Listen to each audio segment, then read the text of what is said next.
Moi, en général, j'aime bien répondre par une question en mettant les définitions. Un client, c'est quoi? C'est finalement celui qui paye. Pour une entreprise, le client, c'est celui qui va décider de l'achat, c'est celui qui va finalement mettre l'argent sur la table pour acquérir un bien ou un service. Quand on dit le client, en fait, il y a des clients.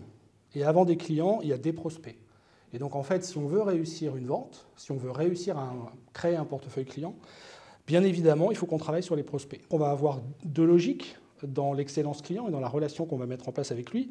C'est d'abord de maximiser les chances de lui vendre quelque chose, et ensuite de maximiser les chances de le maintenir dans une relation de long terme.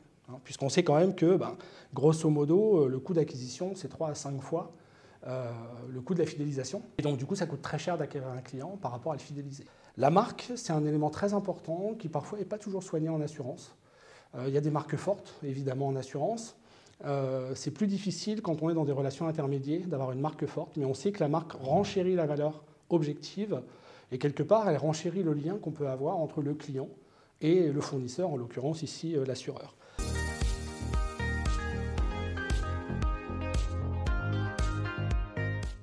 Moi, j'aimerais qu'on parle de finalement parcours émotionnel. Il ne vit pas seul sa vie en fait. Il est dans un parcours d'achat. Il y a plusieurs étapes. Il y a l'étape où le client commence à considérer le bien, c'est-à-dire l'émergence un peu de ses besoins, la prise de conscience en matière d'assurance, c'est un sentiment d'être insuffisamment protégé. Puis ensuite, on va avoir la phase de recherche d'informations. Ensuite, j'ai l'acte d'achat proprement parlé. Là où on va former finalement le contrat entre un acheteur, qui va devenir un assuré, et l'assureur. Et puis là, cet acte d'achat, qu'il soit physique ou digitalisé, il y a quand même dedans une relation qu'il va falloir créer. C'est-à-dire qu'il va falloir que la personne passe le pas entre le moment où elle a envie d'acheter et le choix qu'elle va faire d'aller vers tel ou tel assureur et vers tel ou tel réseau de distribution. Donc là, forcément, il y a un lien qui se crée. Et après vient l'étape de fidélisation et de recommandation, qui est pour moi un élément important, parce que finalement, ce qu'on va chercher avec les clients, c'est à les fidéliser et à les transformer en ambassadeurs de la marque.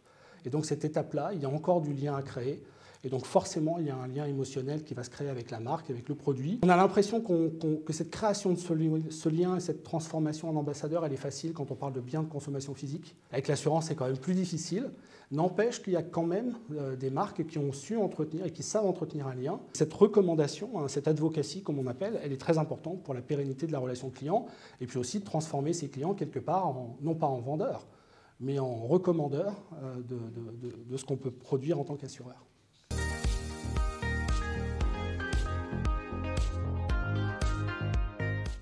On parle beaucoup d'émotions dans la relation client, émotions pour venir jusqu'à l'acte d'achat, mais aussi pour rester après. On a l'impression qu'avec les technologies, finalement, l'émotion disparaît. Et en fait, quand on voit ce qu'on arrive à recréer aujourd'hui, on voit bien qu'avec l'intelligence artificielle, la robotisation, enfin tout ce qui tourne autour de la tech, il y a des liens émotionnels qui peuvent se créer, qui sont différents de ceux qu'on a avec des humains ou avec d'autres objets, mais il y a quand même des liens émotionnels. Du coup, la tech, elle peut être extrêmement utile dans le développement de cette relation avec le client. Très clairement, aujourd'hui, on a besoin d'automatiser les processus, de les rendre plus fluides, plus simples.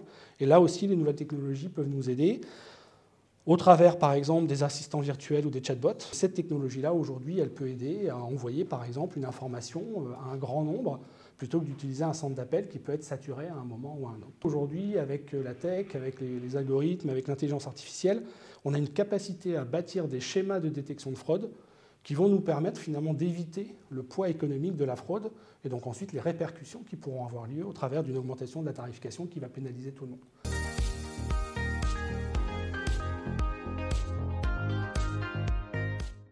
Si j'essaie de regarder ce que c'est qu'une bonne relation client, peut-être 2-3 items qui pour moi semblent importants. Le premier, c'est d'avoir face à soi finalement un service client ou en tout cas une personne qui va répondre à notre besoin, qui fait preuve d'écoute, d'empathie, de compréhension face à mon besoin. Deuxième sujet qui pour moi est important, c'est la communication efficace.